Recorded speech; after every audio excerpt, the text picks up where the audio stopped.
Everything was so new 14 years ago. Almost every day we saw something that was brand new that we'd never heard of before. We were making a lot of policies that were very specific. I'm Cassie Cocaro, Head of Communications at Thorn. And I'm Payluz Halai, Senior Manager of Partnerships at Thorn, and this is Safe Space. I am really excited to have with me here today Marc Leone, the Head of Trust and Safety at Giphy. He's going to chat with me about a lot of stuff. In getting ready for this episode, I was thinking a little bit about GIFs and my relationship with GIFs, and admittedly, I have been accused of overusing them a bit, maybe because I'm a millennial, I've heard. But you know what? Sometimes you just can't find the words for something, and you need an expression instead. You need like Jennifer Lawrence crying while eating hot wings, or Homer Simpson backing up awkwardly into bushes. So, I don't see anything too wrong with using them using them more, and I don't think I'm going to be using them less anytime soon. So I don't know what Marc's relationship with GIFs is, but I do know that he has spent 14 years in trust and safety, protecting online communities. And now, as the head of trust and safety at Giphy, he is responsible for keeping one of the internet's most used visual communications platforms safe. His 14 years in trust and safety means he has watched the field evolve from its early days, and he's built child safety programs at scale. Giphy is a super interesting platform for trust and safety work, visual content, massive scale, integrated everywhere across the web. So I'm really excited to dig in with him about that. So welcome, Marc. Thank you so much for joining us. Yeah, thank you for having me. And I love GIFs. It should go without saying. Absolutely love them. Of course, no shade to GIFs. I mean, we all love them, let's be honest. So yeah, we're really excited that you're here today to chat. And to start, we always like to ask our guests to share what they wanted to be when they grew up. So let's start with that. Tell me about little Marc. What did you think you would actually be doing as an adult? Sure. So yeah, I've always loved nature, and I think that a lot of kids had this dream as well. But I wanted to be a marine biologist, just like everybody else. I think I went to aquarium once, saw some seals, and then that was kind of it for me. I wanted to be outside. I wanted to work with animals. A little different from where I ended up, but those were kind of the origins. Yeah, a lot of people of our generation wanted to grow up and be marine biologists. Yeah. For me, I think it was all those Lisa Frank folders with the colorful rainbow dolphins and things like that. So we all have our own reasons, but we all wanted to be marine biologists for sure. Yeah, I think the Magic School Bus books had something to do with it too. There are a couple of standout stories there. Yes, Miss Frizzle. Yeah, definitely. So I know, because I know you from the field, that you didn't originally plan to work in trust and safety. I would say most people did not plan to work in trust and safety since it's a relatively new field, but you've been here for 14 years now. That's a long time in trust and safety years. So I want to talk about that. First of all, do you feel like you've been in the trust and safety world for 14 years? Does it feel that long? Yeah, I guess it does. I mean, time flies, and obviously the pandemic years kind of went by quick too, but it does feel like a long time. It's been pretty much all of my professional career.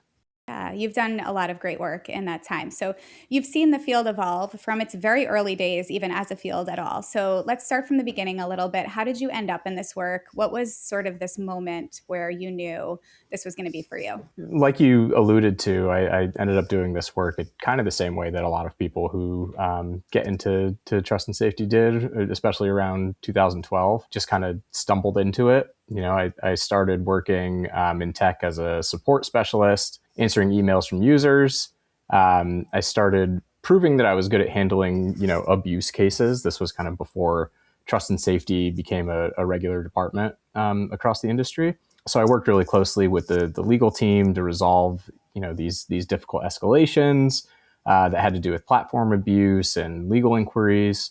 And then, these problems grew. They became more complex. When the company finally created a distinct trust and safety team, I was one of the founding members, and I've been in TNS ever since. That is so interesting. And I would imagine it is just so different now than it was when you started. So, I mean, there are probably countless ways it's different, but what's most notable to you about how it's different now? Everything was so new 14 years ago. Almost every day we saw something that was brand new that we'd never heard of before. We were making a lot of policies that were very specific. And I think that we've learned, a lot from experience over the years, figuring out how to make general rules that apply to many different situations instead of just detailed policies for like very specific abuse types.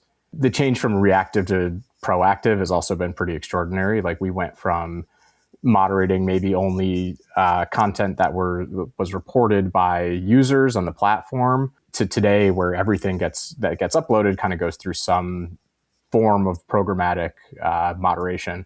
Like the hash libraries that exist are so much more extensive. Tools like Safer exist, and there's just a lot more accessibility to tool support. So I think that's kind of the main takeaway. So we've talked about your 14 years, and what do you see in the future? Like, where do you see trust and safety going now that you have all this perspective behind you? Yeah, I mean, I don't think that I see it changing too much when it comes to the sort of volume of problems and the challenges that we face. I think that there's a lot more support nowadays. Kind of what I hope for is that all of these, big technological advances that we have made or that the industry has made can solve some of these difficult problems that we've been dealing with for years. And, child exploitation kind of being the top of the list. The things that we're seeing now, like being able to generate, so much for the sake of entertainment, being productive at work,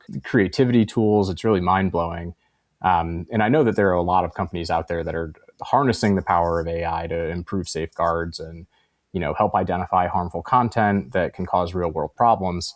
So I guess my hope for where I see it going is that those efforts continue and there's a real breakthrough that has a gigantic positive impact, opposed to the opposite where, bigger, more horrendous issues emerge.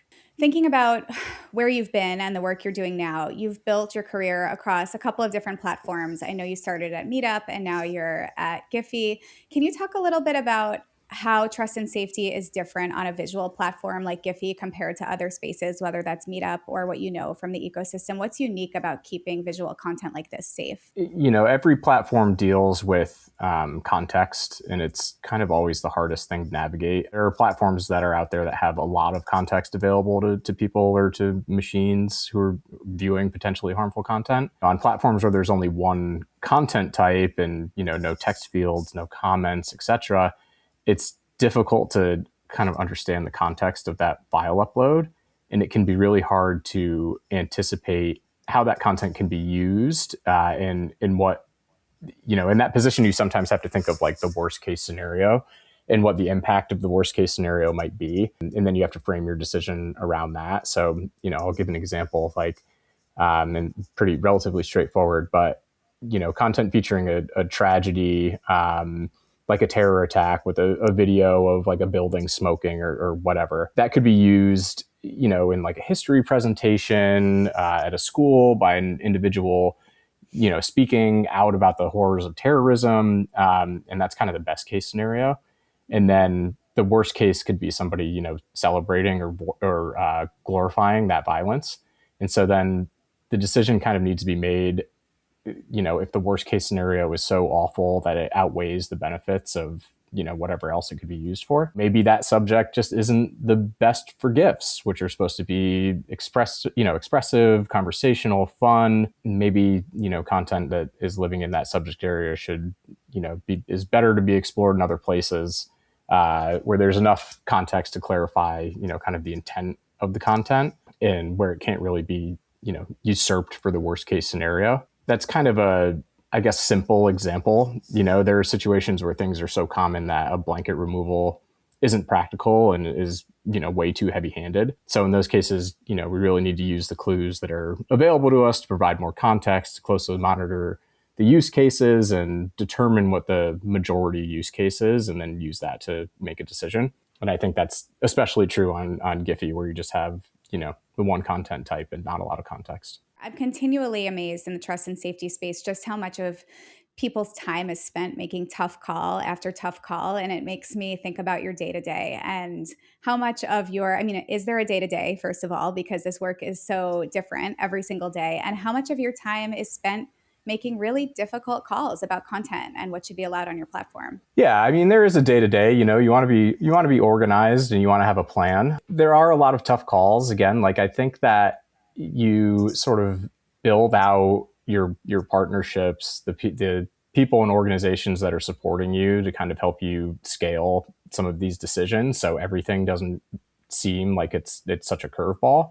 And a lot of the time it is, there are a lot of tough decisions, obviously, but kind of like what I was saying before, since we have so much experience now, you've kind of learned how to make decisions that, or at least policies that extend more generally across the board, and you can apply those policies to different situations that pop up. Planning is a big part of it, and when you're doing a really good job and trying to get ahead of things, then it doesn't seem so dramatic and drastic every time. For sure. And I know the proactive work is a huge part of it. Can I ask you what surprised you most when you joined Giphy about doing trust and safety there?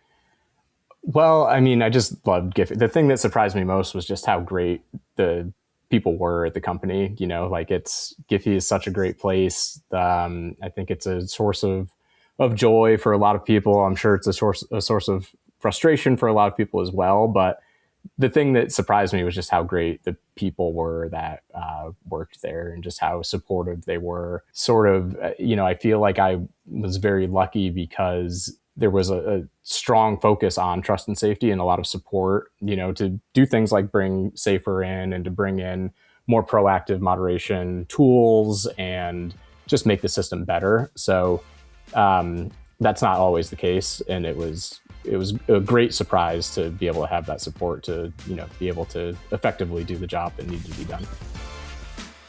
If you found that interesting, there's more to this conversation.